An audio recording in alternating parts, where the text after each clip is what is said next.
नमस्कार दोस्तों, PW only IAS पर एक बार आपका फिर से बहुत बहुत स्वागत है।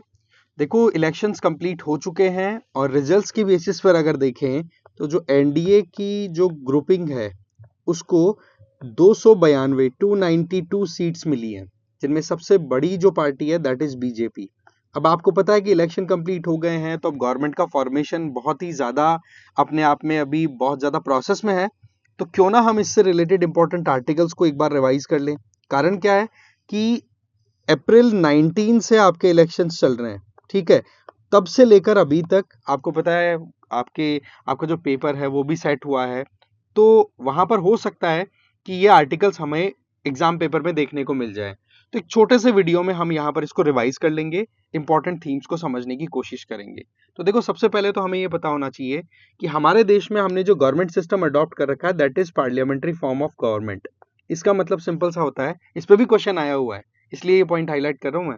इसका सिंपल सा मतलब ये होता है कि जो एग्जीक्यूटिव्स होते हैं ना, सरकार जो बन जाती है, वो रिस्पॉन्सिबल होते हैं आपकी लेजिस्लेचर के लिए। अब यहाँ पर लेजिस्लेचर की बात करें तो हमारे देश में है पार्लियामेंट। अब पार्लियामेंट में भी हमें पता है कि दो हाउसेज हैं, एक लोकसभा एक राज्यसभा। तो यहाँ पर हम इलेक्शन किसका करते हैं? लोकसभा का। अब लोकसभा के बाद में ही गवर्नमेंट बन रही है, तो ऐसी परिस्थितियों में ये क्लियर होना चाहिए आपको कि एग्जीक्यूटिव जो है वो रिस्पॉन्सिबल है आपकी लोकसभा के लिए। इसका मतलब ये है कि लोकसभा में ही जिस पार्टी के पास में मेजोरिटी होगी, ज्यादा सीटें होंगी, वो ही सरकार बनाएंगे और वो लोग जो भी काम करेंगे उसके सवाल जवाब उनको लोकसभा में देखने को मिलेंगे। तो कुल मिलाकर के देखा जाए तो ये एक पार्लियामेंट्री फॉर्म ऑफ गवर्नमेंट का सीधा सा सिंपल सा मेथड है, ठीक है, कि executives are responsible to legislature. Particularly हम बात करें तो लोकसभा हमारे देश में है ना। ये चीज जो है वो हमने मोर और लेस ब्रिटेन से अडॉप्ट की है, ब्रिटिश पार्लियामेंट्री सिस्टम, वेस्टमिंस्टर का जो कॉन्सेप्ट है वो। यही चीज हम हमारे स्टेट्स में भी देख पाते हैं जहां पर विधानसभाओं का मैकेनिज्म रन होता है, ठीक है। अब हम इन्हीं चीजों को डिटेल में समझते हैं। ये 18वीं लोकसभा थी, ये ध्यान रखें, 18वीं लोकसभा के इलेक्शन हुए हैं, ठीक है। अब हम एक एक आर्टिकल को थोड़ा डिटेल में देखते हैं जो हमारे लिए अभी रेलेवेंस रखते हैं। सबसे पहला आर्टिकल आपका आर्टिकल 74। सीधी बात, आर्टिकल 74 क्या कहता है कि प्रेसिडेंट जो है ना, प्रेसिडेंट जो है इंडिया के, उनको एड एंड एडवाइस देने के लिए काउंसिल ऑफ मिनिस्टर की रिक्वायरमेंट है। यहां पर प्रेसिडेंट को आप उस राजा की तरह देखो, ठीक है। जो आप कई बार मूवीज में या सीरियल्स में आपने देखा होगा कि वहां पर मंत्रियों की पूरी एक ग्रुपिंग बैठती है ना। महाराज यहाँ बैठ गए, इस तरफ कुछ लोग बैठ गए, इस तरफ कुछ लोग बैठ गए, कोई भी मुद्दे पे डिसीजन लेना है तो वहां पर लोग बैठ करके उनसे सलाह मशवरा होकर के फिर बाद में डिसाइड किया जाता है कि हाँ जी ये फाइनल डिसीजन है। तो ये जो लोग बैठे हैं ना इधर, ये लोग हैं मंत्री, ठीक है। तो इन मंत्रियों में जो सबसे लीड करने वाला है दैट इज प्राइम मिनिस्टर, कि हाँ भाई प्राइम मिनिस्टर सबसे ज्यादा स्ट्रॉन्गर, अपने मंत्रियों से बातचीत करके प्राइम मिनिस्टर कन्वे करेगा राजा साहब को। राजा साहब यहाँ पर है प्रेसिडेंट। तो कुल मिला के बात क्या आ रही है कि प्रेसिडेंट जो है वो अपनी मनमानी ना करे, साथ ही साथ उनको काम करने के लिए, हेल्प करने के लिए या एड एंड एडवाइस देने के लिए काउंसिल ऑफ मिनिस्टर होगी जिसको लीड करेंगे प्राइम मिनिस्टर, ठीक है। ये आर्टिकल 74 में मेंशन्ड है, हमें ध्यान रखना है। क्योंकि प्रेसिडेंट जो है वो कोई एक्सेप्शनल सर्कमस्टांसेस हो तो वहीं पर अपनी, आप कह सकते हो, डिस्क्रिशन, अपनी मनमानी कर सकते हैं। जैसे कि एक एग्जांपल अभी के इलेक्शन को उठा करके हम देखें तो क्या मुद्दा है इसमें कि अगर सरकार प्रॉपर नहीं बन पाए, ठीक है, चलो कि एनडीए के पास में अभी 292 सीटें एकदम क्लियर आ रही हैं, अगर ये नहीं आती ना तो फिर प्रेसिडेंट उस पार्टी को या उस पर्टिकुलर लीडर को बुलाते जो ये साबित कर पाता कि हाँ जी मेरे पास में लोकसभा में 543 सीटों में सबसे ज्यादा सीटें हैं, 272 प्लस सीटें हैं मेरे पास में। तो वो फिर बाद में वहां पर प्रेसिडेंट की डिस्क्रिशन चल जाती। समझ रहे हैं आप बात को? तो यहां पर तो अभी एनडीए की गवर्नमेंट बन रही है, ठीक है। तो ऐसे में council of minister led by prime minister, ये मोर और लेस किसके होने वाले हैं? एनडीए के। और वो सपोर्ट किसको करेंगे? एड एंड एडवाइस किसको देंगे? प्रेसिडेंट को, ठीक है। ये आर्टिकल 74 कह रहा है। फिर आ जाओ आप आर्टिकल 75 में। इसमें क्या है कि जो भी इंडिविजुअल एक लीडर के तौर पे अपने आप को प्रोजेक्ट करना चाहता है, प्राइम मिनिस्टर के तौर पे अपने आप को प्रोजेक्ट करना चाहता है, उस इंडिविजुअल को बताना पड़ेगा कि हाँ जी मेरे पास में इतनी सीटें हैं या फिर इतने मेंबर्स मेरे सपोर्ट में खड़े हैं। अब वो कितने होने चाहिए? अगेन वही बात है कि उनको बताना पड़ेगा कि टोटल जितनी सीटें हैं अभी लोकसभा की इलेक्ट होकर के आई हैं 543, तो उसमें से 272 सीटें किसके पास में है? तो यहाँ पर प्राइम मिनिस्टर वही बनेंगे। तो यहाँ पर अभी क्लियर क्या दिखाई दे रहा है? प्राइम मिनिस्टर नरेंद्र मोदी जी बनते चल दिखाई दे रहे हैं, जहां पर उन्होंने अपने मेन जो दो ग्रुप्स हैं, एक तो आपके नीतीश कुमार जी वाला ग्रुप हो गया और एक दूसरा चंद्रबाबू नायडू जी वाला, उनसे बातचीत हो गई। तो ऐसे में फाइनल जो है इनके द्वारा स्टे क्लेम किए जा रहे हैं कि मेरे पास में सबसे ज्यादा सीट है, और इंडिया अलायंस ने मोर और लेस ये मान लिया है कि हम ऑपोजिशन में बैठेंगे। ठीक है, अब आप देखोगे कि ये जो काउंसिल ऑफ मिनिस्टर की फॉर्मेशन होगी, तो इसके लिए एक बड़ी इंपॉर्टेंट पॉइंट है, वो ये कि लोकसभा में टोटल जितनी मेंबरशिप है, ठीक है, वैसे देखा जाए तो टोटल 552 फिगर था शुरू में, दो है 552 में दो, वो है आपके एंग्लो इंडियन कम्युनिटी के नॉमिनेटेड मेंबर, जिनको मोर और लेस अब एलिमिनेट कर दिया गया है। ठीक है, अब ये कंटिन्यू नहीं है। अब बच गई आपकी 550 सीटें। 550 में से एक्चुअल में इलेक्शन कितने पे हो रहा है? 543 पे, 543 पे। तो 543 सीटें जितनी आ रही हैं, आप देखोगे कि उसका 15% से ज्यादा आप काउंसिल ऑफ मिनिस्टर की स्ट्रेंथ नहीं बना सकते।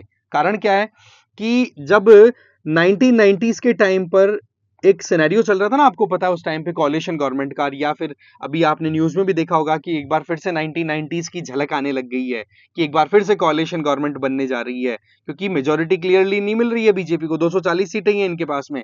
तो ऐसे में क्या हो रहा है कि जब ये काउंसिल ऑफ मिनिस्टर बनाएंगे, है ना, अपनी पूरी जो काउंसिल बनाएंगे, तो उसमें टोटल मिनिस्टर्स की संख्या लोकसभा के टोटल मेंबर्स की संख्या से 15% उससे ज्यादा नहीं हो सकते। तो ये प्रोविजन कहां पर? आपका आर्टिकल 75 में। फिर आता है आर्टिकल 77। सीधी बात है, इसमें यहां पर हमें ध्यान रखना होगा कि प्रेसिडेंट जो भी काम करेंगे, या फिर आप कहो एग्जीक्यूटिव जो भी काम करेंगे, वो प्रेसिडेंट के नाम पे करने वाले हैं। ठीक है, एग्जीक्यूटिव एक्शन जो होंगे वो प्रेसिडेंट के नाम पर होंगे। साथ ही साथ किसको कौन सी मिनिस्ट्री मिलेगी, ये एलोकेशन भी मोर और लेस आर्टिकल 77 के आधार पर ही होता है। ठीक है, ये मैं आपको बता चुका हूं। पार्लियामेंट्री फॉर्म ऑफ गवर्नमेंट में head of the state no doubt president है ना, जिनका इलेक्शन होता है हमारे, तो हम इसको क्या बोलेंगे? रिपब्लिक डेमोक्रेटिक कंट्री बोलते हैं हम हमारे देश को। कारण क्या है कि head of the state president है, उनका भी इलेक्शन हो रहा है और सरकार का भी इलेक्शन हो रहा है। जबकि आप देखोगे यूके की बात करें तो वहां पर डेमोक्रेसी है, बट वो रिपब्लिक नहीं है, मोनार्की है, क्योंकि वहां पर एक ही परिवार का राज चल रहा है, सक्सेसर्स वहां पर हेड ऑफ द स्टेट बनते हैं। पर एक चीज ध्यान रखें, यहां पर एक्चुअल में क्लैरिटी जब लेकर के आते हैं तो नो डाउट एग्जीक्यूटिव जो है, सरकार जो है, उसमें नाम प्रेसिडेंट का चलता है, बट जो फाइनल या फिर मेन जो डिसीजन मेकिंग पावर होती है ना, वो होते हैं प्राइम मिनिस्टर। इसलिए इनको actual leader of the government, या गवर्नमेंट के लीडर तो ही, एक्चुअल एग्जीक्यूटिव भी पीएम को बोला जाता है। बट अगर हम डॉक्यूमेंटेशन के हिसाब से देखें तो सारे काम प्रेसिडेंट के नाम पर होते हैं, ये बात कही जा रही है आर्टिकल 77 में। साथ ही साथ गवर्नमेंट कैसे रन होगी, किसको कौन सी मिनिस्ट्री मिलेगी, पोर्टफोलियो एलोकेशन का जो प्रोसेस है वो आर्टिकल 77 के आधार पर ही होता है। तो ये आपके 3 आर्टिकल्स हो गए। फिर आ जाओ आप आर्टिकल 78 पर। 78 सीधी बात क्या कहता है कि प्राइम मिनिस्टर जो है वो एक लिंक के तौर पे काम करेंगे। कहने का मतलब ये हुआ कि देखो, प्रेसिडेंट जो है वो तो राजा है, ठीक है, अब उनको कोई भी काम करना है या उनके नाम से कोई भी काम हो रहा है तो उनको पता तो होना चाहिए ना, ही मस्ट बी इन्फॉर्म्ड। तो उस इंफॉर्मेशन की अगर बात करें तो वो इंफॉर्मेशन कन्वे कौन करेगा? उनको कन्वे किया जाएगा प्राइम मिनिस्टर के द्वारा। अब वो इंफॉर्मेशन किससे रिलेटेड हो सकती है?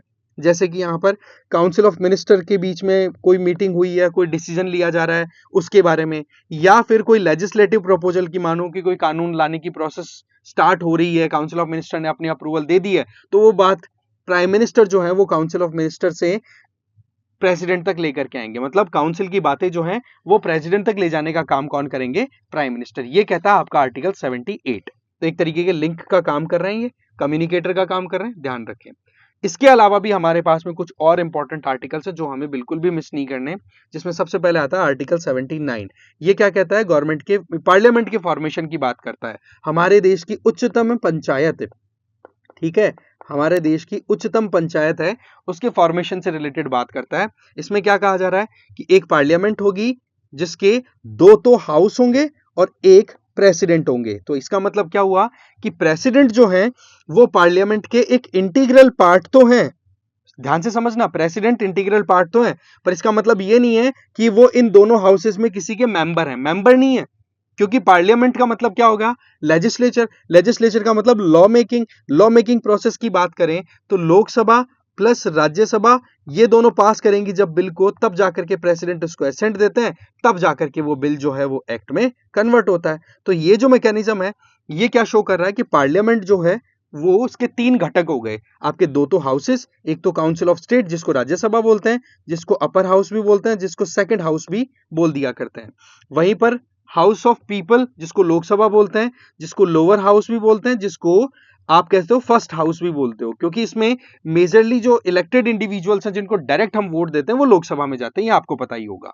ठीक है, फिर जब ये लोकसभा राज्यसभा अपनी तरफ से किसी भी बिल या किसी भी लॉ को अप्रूव कर देती हैं, तब जाकर के फिर प्रेसिडेंट साइन करते हैं, तब जाके वो कानून बनता है। तो कुल मिलाकर के देखा जाए तो बिल से एक्ट तक का जो प्रोसेस है उसमें पार्लियामेंट का कंप्लीट इन्वॉल्वमेंट है और उसमें प्रेसिडेंट एक इंपॉर्टेंट रोल प्ले करता है, ये कहता है आर्टिकल 79। ठीक है, आ जाओ फिर आर्टिकल 80 पे। आर्टिकल 80 में कॉम्पोजिशन दी हुई है राज्यसभा की और आर्टिकल 81 में कॉम्पोजिशन आपकी लोकसभा की। इसमें सिंपल सा क्या कॉम्पोजिशन का प्रोसेस है वो देखो आप। अगर हम लोक राज्यसभा की बात करें तो अप्रूव्ड सीट कितनी है, 250। 250 में से 12 तो इंडिविजुअल्स होते हैं जिनको प्रेसिडेंट नॉमिनेट करते हैं, जैसे कि साइंस आर्ट, मतलब साइंस हो गया, आर्ट से रिलेटेड कोई इंडिविजुअल है, स्पोर्ट वैसे आर्ट के अंडर इंक्लूड हो जाता है। ठीक है, मतलब XYZ अपने फील्ड में जिन्होंने भी पारंगत गेन कर रखी है और जो लोग अपने एक्सपीरियंस के आधार पर बहुत बढ़िया कंट्रीब्यूट कर सकते हैं किसी भी मुद्दे पे, है ना, तो उस तरीके से उनमें से 12 इंडिविजुअल्स को प्रेसिडेंट के द्वारा वहां पे नॉमिनेट किया जाता है राज्यसभा में। फिर बच गई आपकी सीटें, 12 निकाल दोगे तो कितनी, 250 है ना। तो 250 में अभी अप्रूव्ड या फिर कहें अभी करंटली कितनी सीटें हैं, वो है 245। ठीक है, 5 सीटें अभी काम में नहीं ली जा रही है, केवल 245, और उन 245 में से 12 आपके हो गए नॉमिनेटेड, तो बच गई कितनी आपकी, 233। अब उन 233 का अगर कॉम्पोजिशन की बात करें तो 225 तो है ना, एक एक पॉइंट को अच्छे से समझ लें, 225 है वो तो स्टेट्स के हाथ में है, स्टेट्स के, और बची 8 है आपकी यूनियन टेरिटरीज के पास में, जिनका अगर कॉम्पोजिशन देखें तो देखो 3 तो है दिल्ली NCR के अंडर में राज्यसभा की सीटें, 1 है पुदुचेरी के पास में और 4 है जम्मू कश्मीर। कहने का मतलब वो यूटीज जिनके पास में खुद की लेजिस्लेचर है। अभी जम्मू कश्मीर के पास नो डाउट नहीं है, बट जल्दी ही इनको मिलेगी तो वो स्टेटहुड देने की बात भी आ जाती है। बट फिलहाल इनको राज्यसभा की सीटें एलोकेटेड है जो कि पहले से चलती आ रही है, तो वो 4 सीटें हैं, राइट। तो ये हो गया आपका राज्यसभा का कॉम्पोजिशन। फिर आ जाओ आप लोकसभा के कॉम्पोजिशन में, तो देखो लोकसभा में टोटल सीटें जो फाइनल अप्रूवल है वो तो है, देखो अप्रूव्ड है वो तो है 552, बट अभी कितनी सीटें हैं आपको पता है, 543, प्लस 2 और हुआ करती थी एंग्लो इंडियंस की, जिनको नॉमिनेट करते थे प्रेसिडेंट, क्योंकि एंग्लो इंडियंस वो जिनके एंसेस्टर इंडिया प्लस जो इंग्लिश रूलर्स थे या ब्रिटिशर्स थे उनके उनका मिक्सअप था, तो उन्हीं के सक्सेसर्स को कहीं ना कहीं रिप्रेजेंटेशन देने के लिए ये नॉमिनेशन का प्रोविजन था वो मोर और लेस कंटिन्यू था। बट 2019-20 में इसको अबॉलिश कर दिया, तो अभी लोकसभा की सीटों की अगर बात करें तो वो 550 आ गई, राइट। अब हम बात कर लेते हैं कि 552 में से 550 इफेक्टिव है, बट एक्चुअल में इलेक्शन कितने पे हो रहा है, 543 पे। अब उन 543 की अगर बात करें तो उनमें से 530 जो है वो तो देखो स्टेट्स में से आ गई, और बची हुई जो है आपकी 13 के लगभग वो आपकी यूटीज में चली गई। तो इस तरीके से ये कॉम्पोजिशन आपको देख लेना है, ये लोकसभा का कॉम्पोजिशन हो गया। यहाँ पे आप 20 देख रहे हो ना, ये 20 यूटीज है नो डाउट, बट आप मोटी अगर फिगर आउट करो यहाँ से तो अभी 20 यूटीज की हैं, बाकी ये 543 का जो रिमेनिंग पार्ट है वो आपका स्टेट्स में चला गया। ये तो क्या एब्सोल्यूट नंबर हो गया कि हाँ जी लोकसभा की मैक्सिमम स्ट्रेंथ कितनी हो सकती है, 530 प्लस 20 प्लस 2, ये मैक्सिमम 552 हो गई। बट अभी फिगर देखो तो स्टेट्स को अलोकेट है 530, यूटीज को अलोकेट है 20, ये ध्यान रख लेना है। चलो फिर नेक्स्ट पे आ जाता है। नेक्स्ट हमारा आर्टिकल है 83। ये क्या कह रहा है, देखो लोकसभा जो है अपनी फर्स्ट सिटिंग के बाद में 5 साल जैसे ही कंप्लीट होंगे अपने आप डिसॉल्व हो जाएगी। इसका मतलब लोकसभा जो है वो परमानेंट हाउस नहीं है, जबकि राज्यसभा एक परमानेंट हाउस है, क्योंकि वहां पर हर 2 साल के अंदर वहां पर मेंबर्स बदलते रहते हैं, 1/3 मेंबर्स, और 6 साल का टेन्योर होता है एक मेंबर का, हाउस परमानेंट रहता है। ठीक है, जबकि लोकसभा में क्या होता है, लोकसभा परमानेंट नहीं है, डिसॉल्व हो जाता है। डिसॉल्व होने के कई कारण है, जैसे कि टेन्योर कंप्लीट हो गया, या फिर मान लो कि सरकार जो भी बना करके चला रहे हैं उनकी मेजोरिटी खत्म होगी। कहने का मतलब अभी मान लो खुदा न खास्ता एनडीए के पास में आपको पता है कि 292 सीटें हैं। अब इनको जो सपोर्ट देने वाली जो इतनी बीजेपी की सपोर्टिंग पार्टीज हैं वो अगर विड्रॉ कर लें और बीजेपी के पास में 272 से कम सीटें चली गई जो कि मेजोरिटी मार्क है, तो सरकार ऑटोमेटिकली गिरेगी। सरकार गिरेगी तो वो फिर पार्लियामेंट डिसॉल्व हो जाएगी। कहने का मतलब यहां पर मुद्दा क्या आ रहा है कि अगर मेजोरिटी लूज हो जाती है रूलिंग पार्टी की, तो भी वहां पर आपकी पार्लियामेंट जो लोकसभा है वो डिसॉल्व हो जाएगी। डिसॉल्व होगी तो फिर आपको इलेक्शन कराने होते हैं।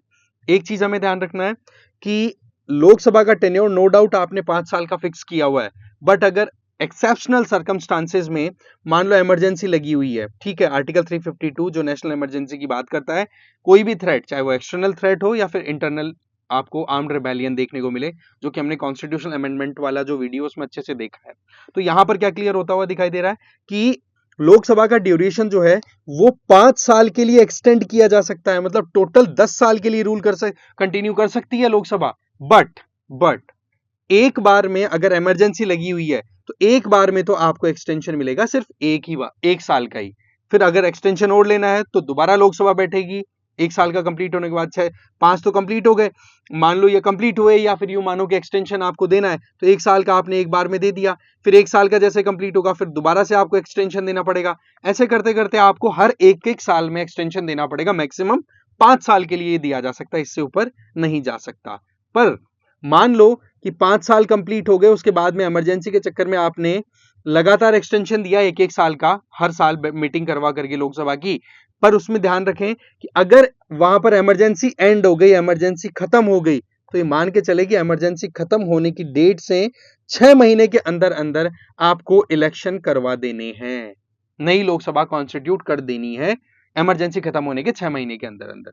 ठीक है, तो ये ध्यान रख लें, ये आपको मोर और लेस आर्टिकल 83 के एक एक्सटेंशन के तौर पे देखने को मिलता है। फिर आ जाओ आर्टिकल 84। ये क्या कहता है कि लोकसभा का अगर मेंबर आपको बनना है तो 25 साल या उससे ज्यादा की उम्र आपकी होनी चाहिए, आप कैंडिडेट बन सकते हैं। फिर आर्टिकल 85 क्या कहता है कि देखो सीधी बात है, प्रेसिडेंट जो है उनको पूरी पावर है, सीधी बात है, हेड ऑफ द स्टेट है, तो मीटिंग तो वही बुलवाएंगे, तो समन कर सकते हैं हर हाउस को, किसी भी हाउस को, ईच हाउस मतलब राज्यसभा या फिर लोकसभा को। आर्टिकल 85 ये कह रहा है, ठीक है, कि हाँ भाई आप मीटिंग करो, मीटिंग करके अपने जो भी प्रोसेस है उसको कंटिन्यू करो। एक चीज हमें ध्यान रखनी है कि किसी भी हाउस की जो सिटिंग्स होती है, सेशंस होते हैं, उनके बीच में 6 महीने से ज्यादा का गैप नहीं हो सकता। ठीक है, या फिर हम ये कहें कि हाँ भाई 2 लगातार मीटिंग्स के बीच में 6 महीने से ज्यादा का गैप ना हो, तो इसका मतलब ये हो गया कि एक साल के अंदर आपको कम से कम 1 ईयर में आपको कम से कम 2 सेशंस तो कराने हैं ही। तो इसलिए हमारे यहां पर कन्वेंशनली, मतलब एक प्रोसीजरल मेथड पे हमने ये अडॉप्ट किया हुआ है कि हम साल में 3 सेशंस कंडक्ट कराते हैं। पहला होता है बजट, जो कि जनवरी से अप्रैल के बीच में चलता है। दूसरा होता है मॉनसून, जो कि जुलाई अगस्त या फिर जुलाई अगस्त सितंबर 3 महीने चल जाता है। और एक विंटर सेशन जो कि आपका साल के एंड में होता है। तो 3 सेशंस हो गए, इनमें सबसे छोटा विंटर सेशन होता है, सबसे बड़ा बजट सेशन होता है।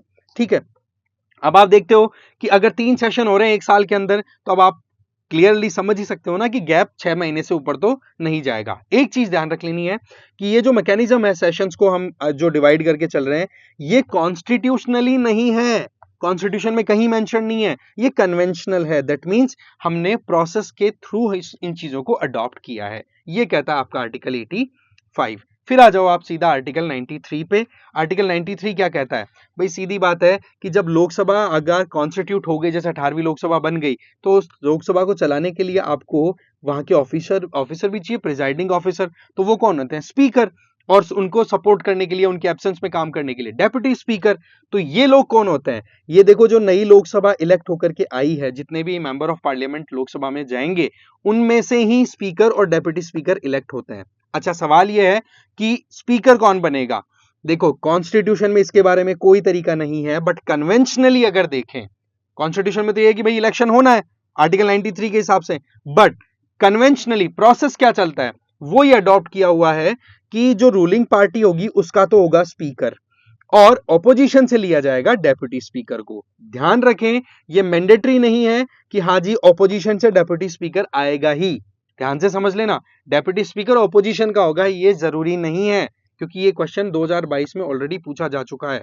तो देखो, एक तो कई बार घुमाने की कोशिश ये की जाती है कि कॉन्स्टिट्यूशन में ये चीज लिखी हुई है, तो आपको वहां पर थोड़ा अलर्ट हो जाना है कि कॉन्स्टिट्यूशन के अकॉर्डिंग है या कन्वेंशनल है वो चीज। तो ये चीज हमें ध्यान रख लेनी है। ये हो गया आपका आर्टिकल 93। फिर आ जाओ आप आर्टिकल 94 में। ये देखो, स्पीकर के ऑफिस से रिलेटेड, लोकसभा स्पीकर के ऑफिस से रिलेटेड प्रोविजन है। इसमें क्या बात बताई जा रही है भाई? सीधी बात है कि जैसे कि 17वीं लोकसभा डिसॉल्व हो गई, जैसे मैं अगर एक्यूरेटली बताऊं तो 17वीं लोकसभा जो 2019 के इलेक्शन बाद में कॉन्स्टिट्यूट हुई, इसका आपका टाइम कब रहा? 17 जून 2019 से लेकर के, और इसका टाइम रहा 5 जून 2019 तक का लोकसभा का। ठीक है, पर आप क्या देखते हो कि जो स्पीकर थे ना ओम बिरला, वो अभी भी कंटिन्यू कर रहे हैं। ध्यान रखना, अभी भी स्पीकर ओम बिरला ही हैं, पर वो कब तक हैं? जब तक नई लोकसभा की फर्स्ट मीटिंग नहीं होती। जिस दिन फर्स्ट मीटिंग होगी उसके पहले ओम बिरला रिजाइन कर देंगे। ठीक है, ये ध्यान रखना अपने को। तो स्पीकर ऑफ लोकसभा की बात करते हैं, लोकसभा डिसॉल्व करने के बाद में भी वो कंटिन्यू करते रहते हैं, ये ध्यान रखना है। और कब ये अपनी जगह छोड़ते हैं, first day of new Lok Sabha, उस दिन अपनी जगह छोड़ देंगे, रिजाइन कर देंगे, जो एग्जिस्टिंग 17वीं लोकसभा के स्पीकर हैं वो। ठीक है, ध्यान रख लेना। जब भी लोकसभा की फर्स्ट सिटिंग होती है ना, फर्स्ट डे होता है लोकसभा का, उस टाइम पर प्रेसिडेंट क्या करते हैं, जॉइंट मीटिंग कंडक्ट कराते हैं, जिसमें राज्यसभा और लोकसभा दोनों की तरफ से मेंबर्स आएंगे, एक साथ बैठेंगे, जॉइंट सेशन होगा। ये जो प्रोविजन है इस टाइम पर ध्यान रख लेना। एक बड़ी इंटरेस्टिंग बात बता रहा हूं मैं, अपने को बिल्कुल भी गलती नहीं करनी है, कि आपके पास में एक तो है आर्टिकल 87। आर्टिकल 87 क्या कहता है, ये इस जॉइंट सेशन की बात करता है, जिसकी हम यहां पर मेंशन कर रहे हैं। क्या कह रहा है इसमें, कि भाई अगर कभी भी कोई नई लोकसभा बन रही है, या फिर साल का, हर साल पहली जो सेशन होता है, आपको पता है बजट सेशन होता है, जो बजट सेशन होता है उसकी फर्स्ट मीटिंग होती है। तो इन मीटिंग्स में आपको वहां पर देखने को मिलेगा कि प्रेसिडेंट जो है वो जॉइंट सेशन को बुलाते हैं। ये हमें ध्यान रख लेना है, ये आर्टिकल 87 पे है। और एक और जॉइंट सेशन का प्रोविजन है, वो आपका आर्टिकल 108 में है। उसमें क्या है कि अगर लोकसभा और राज्यसभा के बीच में एक बिल को लेकर तकरार हो गई, पास ही नहीं कर रहे हैं, तब जॉइंट सेशन बुलाना हो, तब आर्टिकल 108 काम में आता है। बट यहां पर हम जो गवर्नमेंट फॉर्मेशन की बात कर रहे हैं, ये आर्टिकल 87 के अंडर इर्द गिर्द में आ जाएगा। ध्यान रख लें, इसमें आपको बिल्कुल भी गड़बड़ नहीं करनी है। अब हम बात कर लेते हैं, जैसे ही लोकसभा की फर्स्ट मीटिंग होगी तो हमें पता है कि एग्जिस्टिंग लोकसभा 17वीं लोकसभा के स्पीकर रिजाइन कर देंगे, ओम बिरला जी।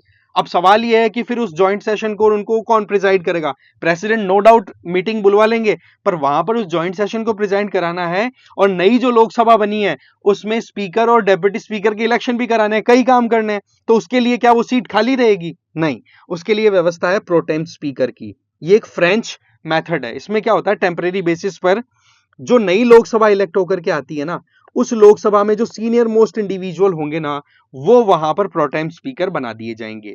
इनका काम क्या होता है, सबसे पहली चीज, प्रोटेम स्पीकर कौन एक तरीके से उनको शपथ दिलाएगा, एक तरीके से अपॉइंटमेंट कौन कर रहा है, वो करेंगे प्रेसिडेंट, शपथ भी वही दिलाएंगे।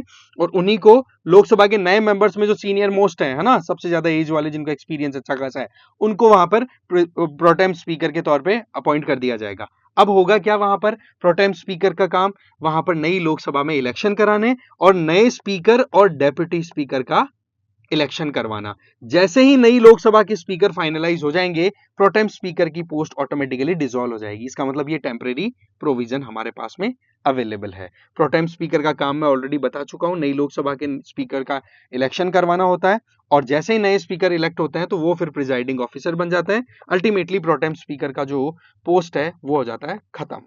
ठीक है, तो इस तरीके से इंपॉर्टेंट आर्टिकल्स थे जो हमें देखने थे। इसी तरीके से और इंटरेस्टिंग वीडियोस के साथ फिर से मिलेंगे। Thank you very much.